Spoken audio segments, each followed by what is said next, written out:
Halo semua, ketemu lagi sama aku Fania. Dan di video kali ini aku mau bikin es goyang atau lebih dikenal dengan nama es puter, tergantung dari cara membuatnya, diputer atau digoyang.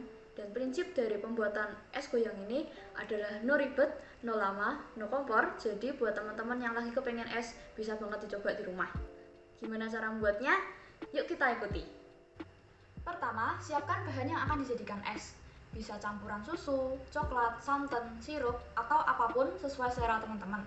Nah, di sini aku mau bikin dua rasa. Yang pertama itu pakai susu sapi, dicampur sama susu kental manis, sedikit gula, sama cookies coklat. Tapi cookies coklat ini masuknya nanti di tengah-tengah proses menggoyang, supaya cookiesnya nggak hancur. Rasa kedua, aku mau pakai santan yang dicampur sama gula dan kacang hijau yang udah direbus. Nah, sama kayak sebelumnya, kacang hijau ini masuknya juga waktu tengah-tengah proses menggoyang supaya kacang hijaunya merata, nggak cuma di dasarnya aja. Nah, kalau dimasukin dari awal, kacang hijaunya itu bakal mengendap di bawah semua, karena kacang hijau yang udah direbus itu tenggelam kalau dimasukin ke dalam santan.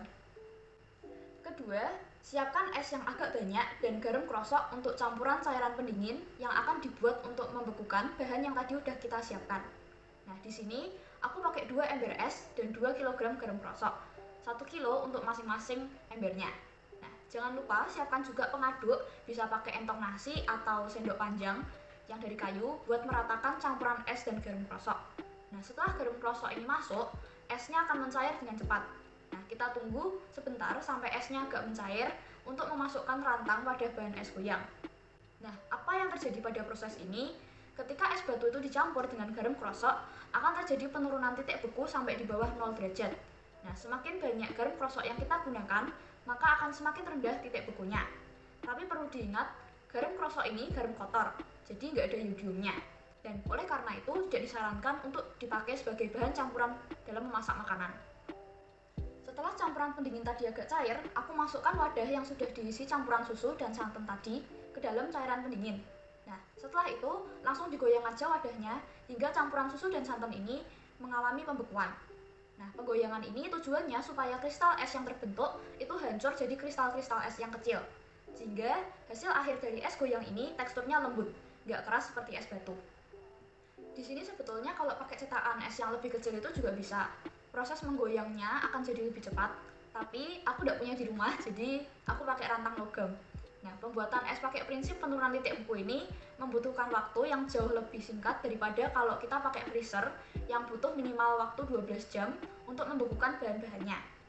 Nah, di sini prosesnya akan jadi cuma 2-3 jam karena penurunan titik beku itu tadi. Tapi ingat, besar wadah itu juga mempengaruhi. Jadi, kalau wadahnya lebih kecil, kira-kira makan waktunya mungkin setengah jam sampai maksimal 1 jam. Tapi karena aku pakai rantang yang lebih besar, waktunya 2-3 jam. Nah, setelah sampai tengah-tengah menggoyang, kira-kira setengah jam dari pertama wadahnya itu masuk, tambahkan kacang hijau ke wadah yang berisi santan dan ke wadah yang berisi susu, itu ditambah rem kalau mau. Jadi selera aja kalau rem, dan cookies coklat yang tadi udah disiapkan. Dan jangan lupa diaduk supaya merata ada di setiap bagian dari es. Nah, setelah itu tutup wadah dan goyangkan lagi sampai seluruhnya itu menjadi es. Ini setelah digoyang sejam, bisa dilihat sudah mulai terbentuk esnya, jadi teksturnya agak mengental gitu. Perlu diperhatikan ya teman-teman, waktu menggoyang itu jangan sampai cairan pendingin masuk ke dalam wadah es goyang, karena satu, esnya nanti bisa jadi asin rasanya. Dua, karena aku pakai susu sapi ini bisa rusak kalau kena garam. Setelah proses penggoyangan dirasa cukup dan bentuk es sudah cukup padat, angkat wadah dari cairan pendingin.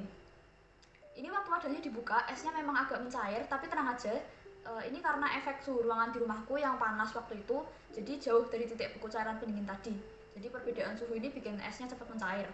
Nah, kemudian bisa disajikan dalam mangkok dengan tambahan topping biskuit, cookies, dan kacang hijau sesuai bahan campuran es goyang tadi. Jadi deh es goyangnya.